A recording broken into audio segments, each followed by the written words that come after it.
El honor es mío, en primer lugar, el orgullo de estar en este tribunal, que para nosotros los chilenos, los que estamos vinculados al ámbito del derecho constitucional y de la justicia constitucional, es un tribunal modelo.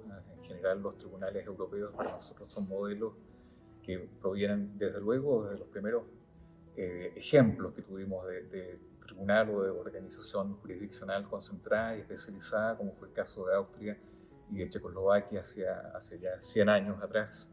Y en consecuencia, el estar acá para mí es realmente un orgullo y un honor, y me llena de satisfacción además el poder encontrarme aquí con amigos en un ámbito donde sabemos que hay una gran hermandad panamericana, y además, desde luego, hay una amistad ya que se ha ido forjando a lo largo de los años entre distintos ministros, etcétera, con el mismo secretario general del Tribunal Constitucional Español, con el que siempre tenemos una estrecha relación. En consecuencia, para mí, insisto, es una satisfacción muy grande el poder encontrarme acá en estos momentos, el poder intercambiar ideas, el poder, digamos, relacionarme en general con ustedes. Y bueno, desde luego creo que lo más importante es acentuar y continuar una senda de colaboración, de cooperación que ha venido forjándose ya desde hace muchos años y que, por supuesto, nos aporta a nosotros mucho. Creo que también el intercambio es recíproco. Nosotros también aportamos de alguna manera con nuestra propia experiencia. Tenemos el Tribunal Constitucional chileno tiene una historia ya de hace poco más de 50 años. Se creó el año 70, 1970, bajo el gobierno de Eduardo Frei Montalva. Se constituyó el año 1971 y bueno, ha tenido, digamos, periodos en que no ha funcionado por razones políticas, pero desde 1981 hasta la fecha hay una continuidad en ese sentido. Y eso se vincula precisamente con el conocimiento y el trabajo que nosotros tenemos a través también de lo que nos aportan los tribunales europeos y fundamentalmente el Tribunal Constitucional Español. Entonces, creo que no solamente es un aporte, sino que además es un aporte valioso, es un aprendizaje el poder encontrarse acá, nos ayuda, digamos, a poder perfeccionarnos de alguna manera en nuestra labor jurisdiccional y desde luego creo que además ayuda a la hermandad, los vínculos fraternos, los vínculos de afecto entre personas ya directamente, no solamente a nivel institucional, sino que a nivel personal, creo que son muy importantes. Así que en ese sentido creo que una trayectoria larga ya de colaboración, de cooperación, va a significar desde luego, ¿no es cierto?, que esto vaya finalmente transformándose en un vínculo mucho más estrecho, mucho más colaborativo y de intercambio recíproco. Vuelvo nuevamente sobre el tema del inicio de la historia de nuestro Tribunal Constitucional chileno, que fue creado, como les señalaba, en 1970 en una ley de reforma constitucional a la Constitución de 1925. Y la filosofía de ese proyecto, de esa reforma constitucional, fue precisamente crear un órgano que sirviera para, digamos, ejercer una función más que solamente de control, de constitucionalidad, tenía por objeto fundamentalmente poder dirimir conflictos entre poderes. Nosotros en Chile tenemos un régimen presidencialista y en consecuencia muchas veces hay conflictos entre poderes fuertes como el régimen presidencialista, el poder ejecutivo, el gobierno y el poder legislativo. Y, digamos, frente a esos conflictos, que por lo demás, digamos, también se tuvo presente una situación bastante más dramática, como ocurría en 1891, cuando a propósito de un gran conflicto entre entre el presidente de la República y el Congreso, se originó una guerra civil que costó aproximadamente 10.000 muertos. En consecuencia, frente a esa digamos, experiencia histórica y política, surge entonces, varios años después, en 1970, este Tribunal Constitucional.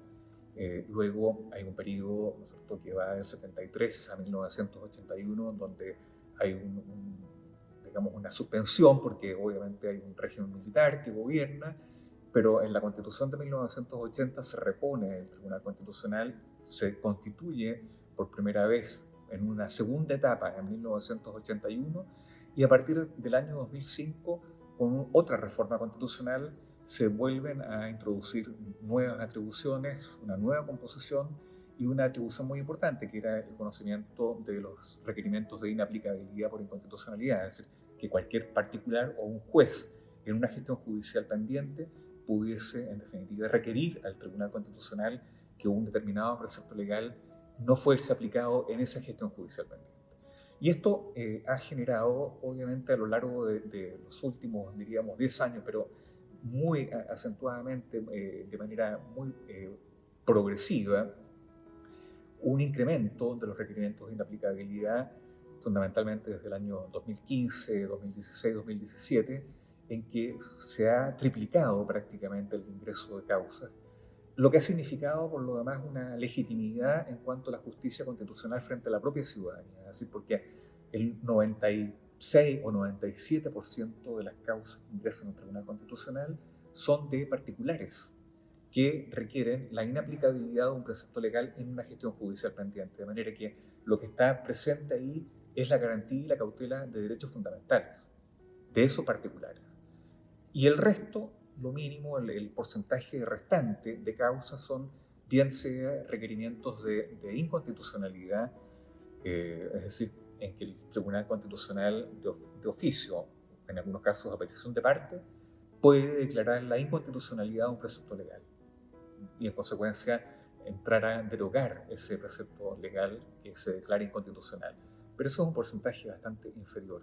Y el resto son los requerimientos parlamentarios o presidenciales frente a proyectos de ley que se consideran inconstitucionales.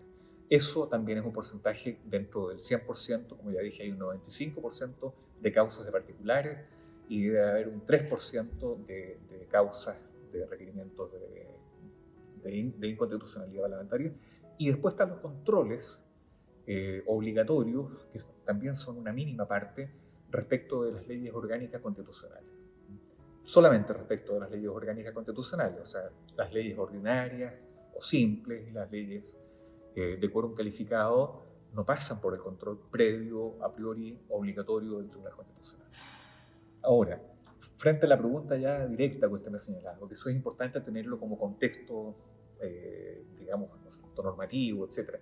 Frente a la pregunta que usted me señala respecto de los desafíos que está enfrentando actualmente, no solamente el Tribunal Constitucional, sino que el país en general, en materia de política constitucional, frente a un proceso constituyente que se inició fundamentalmente hace el año 2020, a raíz de una reforma constitucional del año 2019, en que tras un periodo de mucha agitación política, de mucho desorden público, finalmente el gobierno y el Congreso acordaron una reforma constitucional con el objeto de redactar una nueva constitución.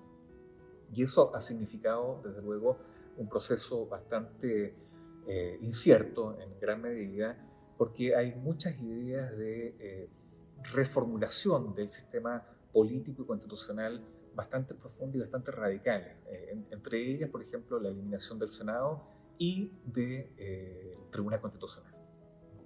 Entonces, frente a esa situación de eliminación de un Tribunal Constitucional, bueno, ahí entonces viene un problema complejo, porque uno dice, en un Estado constitucional de derecho es absolutamente necesario, es indispensable la existencia de una jurisdicción constitucional.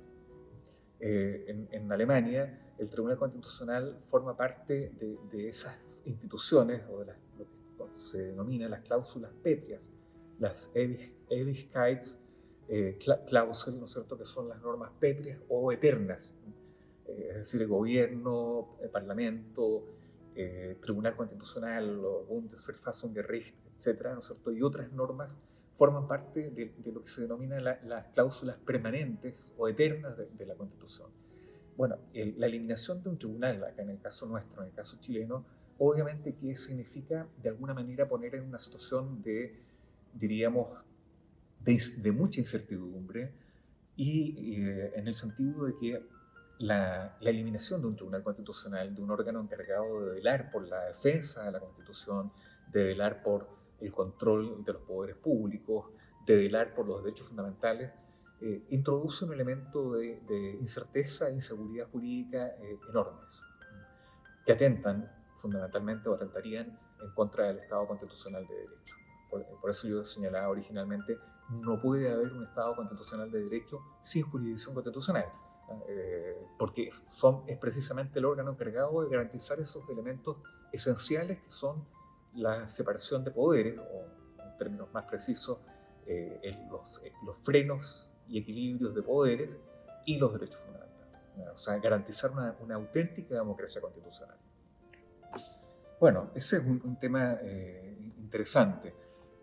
Nosotros nos enfrentamos, vuelvo un poco al tema nuestro del proceso constituyente, nos enfrentamos nuevamente a una discusión que en Europa ya no se da. O sea, en Europa es un hecho, más que la causa, es un hecho institucional la existencia de tribunales constitucionales. Estos fueron creados, como yo señalaba, hace más de 100 años atrás. El gran impulsor fue Hans Kelsen, ¿no es cierto?, precisamente con la idea de introducir un elemento de control de constitucionalidad, de manera que la Constitución fuese una norma fundamental efectiva, una norma obligatoria, la norma de consenso de la ciudadanía y, en consecuencia, la norma donde se contemplan la separación de funciones y los derechos fundamentales. Hay que recordar que el artículo 16 de la Declaración de Derechos del Hombre y del Ciudadano de 1789 establecía precisamente que un país, una sociedad donde no se garantizan ni la separación de funciones ni los derechos fundamentales, es un país que carece de constitución.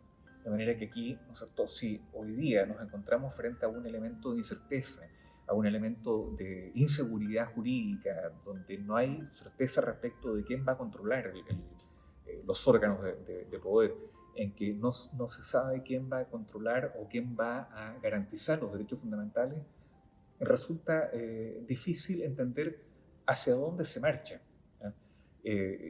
Porque el Estado constitucional de derecho, es decir, aquel Estado donde prima la Constitución por sobre todo el resto de las normas del ordenamiento jurídico, necesariamente requiere, como señalaba originalmente, un órgano jurisdiccional que interprete la Constitución, que defienda la Constitución. Al no existir ese órgano, quiere decir que no estaríamos frente a un Estado constitucional de derecho, porque no se van a garantizar esos aspectos fundamentales o esenciales que señalaba originalmente. Entonces uno dice, bueno, desafíos, ¿no es cierto? Desafíos hoy día en nuestro proceso constituyente es tratar de hacer convencer a los integrantes de la Convención Constitucional que se introduzca una institución de esta naturaleza esencial en el mundo moderno, en el mundo contemporáneo, mejor dicho. Como señalaba en Europa hoy día, nadie cuestiona la existencia de los tribunales constitucionales. Se pueden hacer críticas respecto de la jurisprudencia, pero no respecto de la existencia y de la legitimidad de los tribunales constitucionales. Lamentablemente en Chile, en estos momentos, en el proceso constituyente, hay una crítica muy fuerte a la existencia de esta institución, no solamente en lo coyuntural, no solamente por la legitimidad o por la trayectoria que pudo haber tenido el Tribunal Constitucional en los últimos años, sino que hay algunos sectores que simplemente quieren eliminar un control de constitucionalidad, lo que obviamente que deja un poco perplejo a mucha gente, a los que estamos formados en el ámbito del derecho constitucional, nos deja perplejo esta digamos, ¿no es cierto?, idea de eliminación del Tribunal Constitucional. Desde luego, hay que considerar un elemento importante. En América Latina, a diferencia de Europa, hay distintos modelos de control de constitucionalidad o de jurisdicción constitucional. Hay algunos países, ¿no es cierto?, que tienen la Corte Suprema como un órgano encargado de la jurisdicción constitucional, en el caso argentino, como señalaba. Hay otros que tienen tribunales constitucionales o cortes constitucionales. México tiene una Corte Suprema encargada de eso. Entonces, digamos, hay alguna divergencia, o mejor dicho, para ser más preciso, alguna diferencia institucional o de modelos de jurisdicción constitucional. Sin embargo, creo que lo importante en todo esto es precisamente la colaboración respecto de las experiencias que cada uno de estos países ha ido desarrollando a lo largo de su existencia de estos modelos de formas de garantía, de cautela de los derechos fundamentales. Creo que ese es un punto muy importante hoy día que además nos lleva a un aspecto que tal vez no lo dejé formulado expresamente en la anterior respuesta, que era en cuanto a los desafíos del futuro, que es precisamente la integración de muchas de estas jurisprudencias en lo que se denomina, ¿no es cierto?, la justicia multinivel, es decir, la interrelación entre órganos de naturaleza internacional con los órganos nacionales. Entonces, bueno, desde luego aquí hay una interrelación, y debe haber una interrelación a nivel de estados nacionales en cuanto a experiencias. Es muy difícil todavía lograr una unión como la que tienen ustedes en Europa, de órganos más o menos parecidos, etcétera, de regímenes políticos parecidos. Sin embargo, esa experiencia, ese intercambio de experiencias en el ámbito de la cautela, de la protección de los derechos fundamentales o de los derechos humanos en general, creo que es muy valiosa y ayuda de alguna manera a ir tomando conciencia en cada uno de los países de la necesidad de fortalecer y de, digamos, profundizar en esta defensa de derechos fundamentales. Creo que, porque por lo demás, el aspecto, la dimensión de los derechos fundamentales es la dimensión sustancial de la democracia constitucional. La democracia constitucional es decir, aquella democracia que se rige por una constitución. No que se rige simplemente por mayorías circunstanciales, sino que está regida por una norma fundamental, que está regida por una norma permanente, no por, insisto, mayorías circunstanciales. Entonces, la democracia constitucional no solamente es expresión de una democracia formal, de simplemente procedimientos legislativos, sino que también es expresión de una dimensión sustancial que son los derechos fundamentales. Y entonces, ese aspecto creo que hoy día es el que más debe ahondarse. Ya las instituciones están relativamente asentadas, relativamente, digo, porque América Latina creo que tiene todavía algunos elementos fuertes no voy a decir de ingobernabilidad, pero sí de inestabilidad política, de todavía algún grado de inmadurez institucional.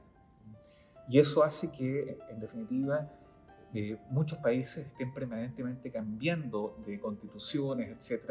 Hay que pensar que en los 200 y tantos años de vida independiente de las repúblicas latinoamericanas, hispanoamericanas, hay más de 200 constituciones promulgadas, lo que indica de alguna manera el grado de inestabilidad o de cambio permanente que hay. Y eso no es bueno para los regímenes políticos y menos bueno, desde luego, para los derechos fundamentales. De manera que este intercambio que se realiza a nivel de cumbres, de tribunales, de cumbre de cortes, etc., es muy valioso, es muy importante, porque mal que mal, los órganos jurisdiccionales son los que constituyen la constitución histórica de estos países, la constitución más permanente de estos países, más que incluso los regímenes políticos.